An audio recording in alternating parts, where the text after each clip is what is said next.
Students కొంతమంది నన్ను doubts అడుగుతున్నారు, సార్ ఎస్ఐ కానిస్టేబుల్ నోటిఫికేషన్ ఉంటుందా అని.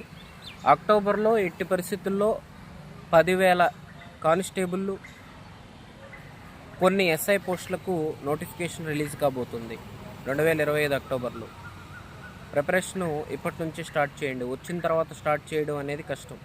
మన మచిలీపట్నం ఛాలెంజ్ కోచింగ్ సెంటర్లో క్లాసులు బాగా జరుగుతాయి, అన్ని సబ్జెక్టులు బాగా జరుగుతాయి. కాబట్టి మచిలీపట్నం రండి, కింద నెంబర్ ఇస్తున్నాను. మీరు ఎక్కడికి వెళ్ళాల్సిన అవసరంలా, బాగా చెప్తారు, గ్రౌండ్ కూడా చేపిస్తారు. నాగబాబు సార్ అని చెప్పి ఆయన దగ్గర బోల్డ్ మంది సెలెక్ట్ అయ్యారు. అలాగే గ్రూప్ 2 నోటిఫికేషన్ గురించి అడుగుతున్నారు పిల్లలు. ఈ సంవత్సరం డిసెంబర్లో కానీ వచ్చే సంవత్సరం జనవరిలో కానీ గ్రూప్ 2 నోటిఫికేషన్ వచ్చింది. అలాగే గ్రూప్ 1 గురించి అడుగుతున్నారు. గ్రూప్ 1 వచ్చే నెలలో కానీ ఆ పై వచ్చే నెలలో కానీ నోటిఫికేషన్ వస్తుంది. కాబట్టి ప్రిపరేషన్ ఆపకండి, చదవండి, ఉద్యోగం సాధించండి, నిలబడండి, గెలవండి.